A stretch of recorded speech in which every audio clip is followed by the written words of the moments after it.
in front of me are a bunch of performance laptops that were sent to me from Asus to check out. Now, a few weeks ago, they did a briefing with me and they're like, yeah, check these things out, you're gonna like them. And they seemed really cool, but when I got them in, god damn, these are like, some of these are just phenomenal, and I want to share these things with you. So let's start off with my personal favorite of the bunch. This is the G14. The exterior hasn't changed. It's still got that nice white exterior with that iridescent purple badge, and it's still in that 14-inch form factor, but inside we finally have a webcam. This is something that people have been asking for the past couple of years, and it's finally available. And it's with infrared capability, so you can use it for Windows Hello to log in with facial ID. Now, in terms of performance, this is all AMD this year. It's got the Ryzen 6000 series CPU and the Radeon 6000S series GPUs. And because they're all AMD, it's got the ability to do stuff like Smart Shift and just work together more efficiently. It's the AMD advantage. That's what they've always been calling it when you have the two from the same company. But in addition to running all AMD, it now has a vapor chamber on both components. Both the CPU and GPU are better cooled than they were last year. But interestingly, the GPU wattage is significantly higher this year than was last year. So now it's running at 105 watts, whereas last year's systems on the G14, they capped out at like 80 watt GPUs. So those are some big gains in thermal capabilities on the G14. I'm sure part of it is due to the updated vapor chamber, but it's also the fan, like they've tweaked it a little bit, but the lift is the same, like the keyboard lift and the exhaust looks to be the same. It doesn't feel like they've changed a ton from the exterior, but somehow they're able to pump an extra 20 watts into the GPU this year, which is really significant in a package this size. So I'm pretty excited to test this thing out thoroughly in the actual review. I've played with this thing just to kind of see what this thing was capable of, and it looks promising. The AMD advantage looks legit. Now, the screen is another pain point that has bothered me about the G14 for the past couple of years, but this year, not only is it that 16:10 aspect ratio, but they fixed the response time. This thing has always had this really janky response time on like the base model screen, and it was so stupid to have a gaming laptop of this caliber, of this kind of price point, and to have ghosting. It just killed me. It's fixed 100%. I've tested it, I've looked at it, like it's a proper fast gaming screen now. They claim 3 milliseconds. I think that's a bit generous, but it's a really good screen this year, and I think the overall package is so good. I don't know pricing.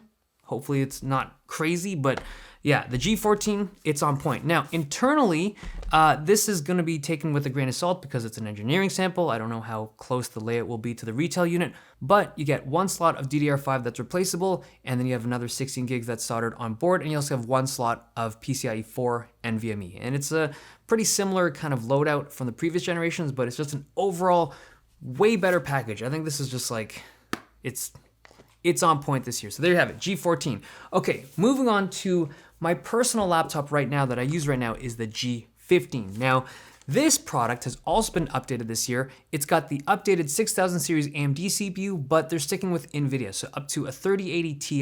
Now, again, interestingly, they were able to bump the wattage on this GPU compared to the G15 last year. And it's strange, right? They didn't change the internals this time. There's no tweak to the fans, nor any of the thermal configurations that I've been told about, and yet they were able to bump up that GPU wattage by 20 watts. So now it can hit 120 watts with the 3080 Ti.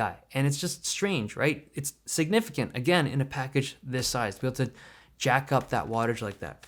But there you have it, the G15, and I will be testing that thing in full when I get the review unit. Now, this is an interesting one. So this is the G15 Strix Scar edition. This is their most premium version of the Strix 15, and it comes in this nice translucent gray color. It's a really nice design aesthetic, and it also has this keystone which you can remove for personalizing the device. Like if you plug it up, it activates with your profile, and it also has this removable back cap that you can use to kind of customize your device. This isn't new for this year, but I thought I would show it again because it's so cool. Now it's a 2D version of this device, but this is supposed to be like their most powerful gaming device in the Strix series, right? It's like the competitive esports gaming laptop. Super fast screens, 300 hertz, 360 hertz, and it's drenched in super bright RGBs. But last year, they had equipped this system with the AMD 5000 series CPUs, which were very fast. But this year, they swapped those out and they went with Intel. They're going with 12th gen Intel. And I think it's because that just gives you the best possible frame rate. Like I haven't been allowed to benchmark these things. These are engineering samples, but it makes you think, right? If they're going for a device where every frame matters on 360 hertz screens, they would go with the fastest possible CPU. And clearly, they went with Intel for a reason. I'm just saying. Now, the screen is still a 300 Hz panel on the 15-inch model, but this year it has a mux switch. Now, normally I don't get too sweaty about mux switches on devices just because the games that we're playing plus the resolutions we're playing at doesn't make a huge difference for a lot of games. But on this device, I mentioned it last year because this is that type of machine. And it's for people playing those types of games where mux switches make a huge difference. So, finally has it, thank goodness. And because it's an Intel chip, it's got Thunderbolt, it's got all the Intel stuff. The keyboard is also something that has been tweaked this year. So last year they had an optomechanical keyboard, which I thought felt nice, but it bumped up the price of that machine. It was too expensive. It priced itself out of the competition because so many other companies could offer something similar in terms of performance at a better price. But it's gone this year, it's a regular keyboard, hopefully a more competitive price. And it can be equipped with a 3080 Ti that's also running at higher wattage than the previous stuff. Internally, we've got 2 RAM slots, 2 drive slots, and you still have the ribbon cables that you need to detach from the motherboard, which I would have liked to see them switch to a more elegant solution, like some kind of pogo pins or something, so you don't have to unplug stuff every time. But there you have it, the Strix Scar G15. Okay, next up, oh man, this is a really cool device. So I did the briefing for this thing like 2 or 3 weeks ago, and I remember thinking, okay, it's kind of cool, but I want to see it in person. And I get it in person, and it's like, oh my God. This, to me, is the coolest gaming device that Asus has put out in several years. So this is a gaming tablet, for lack of a better term. It is a tablet that has a very capable CPU and GPU in there, but it's only 12 millimeters thin. And I actually think this is going to be the world's thinnest device that has the i9 12900K in it. It's super powerful for a tablet. It comes with a keyboard, and if you want to, you can connect this thing to an external GPU. So you can use the proprietary Asus connection, like that XG mobile connection that we saw from previous generations. It'll connect right up to here, or because it's an Intel chip with Thunderbolt 4, you can use a Thunderbolt 4 connection. But if you think about it for a second, this type of product, like a 12 millimeter thick tablet with an Intel i9 chip in it, would have been impossible before. Like, can you imagine? Like, there's no way you could get a product this thin that had an i9, at least one that was cooled properly, right? It was impossible before, and they have one. Now, I get it in, I plug it up, and I'm blown away. Like, it's so weird to see Overwatch running at over 120 frames per second on a tablet. Like, that's just not a thing, and now it is. The fans were also surprisingly quiet. Like, they're right on the back of the system, and you would assume that on a device like this that's got a powerful chip in it, the fans have to be running at full tilt just to be able to keep this thing from catching on fire, right? But it's quiet. Like, not silent, but I don't know, my guess is 30, 35 decibels. It's a quiet system.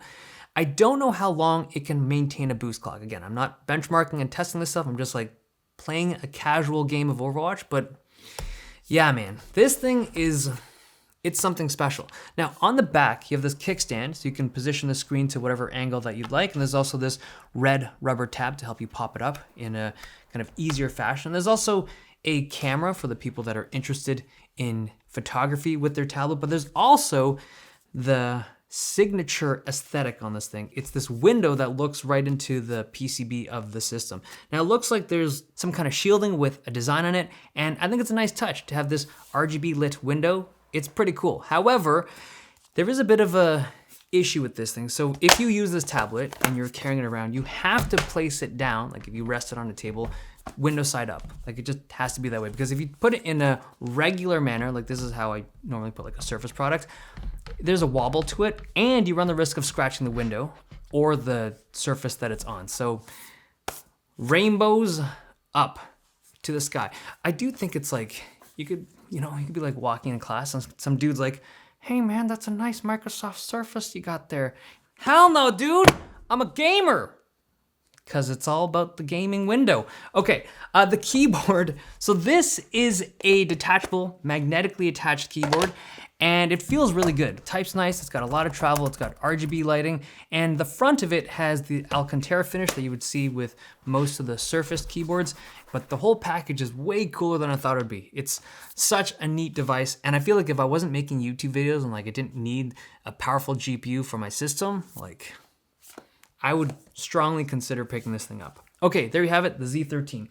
Okay, next up we have the Duo 16, and it's been tweaked a lot. So this year, that second screen on the inside doesn't just pop up, it also slides back to bring it closer to that main screen. And they have this really cool mechanism that does it. It's super smooth, it pops up and it slides it back. And the purpose of pushing that screen back is to get it closer to the main screen. So there's just a more seamless visual experience between the primary screen and the secondary screen. Now this year, there's also the option of a mini LED main panel. So you get higher contrast ratios, and there's also the inclusion of a webcam up top this year. Now in terms of performance, it gets up to a RTX 3080 Ti, but it's also running AMD 6000 series CPUs. That is the Duo 16, but remember, because it's got that secondary screen, the keyboard is always shifted down, and you also have the trackpad on the right with its cool number pad feature. Okay, last but not least are these 4 devices. Now, I think that these will probably be the best selling of the Asus lineup because these are kind of priced and geared towards that entry level to mid-tier market.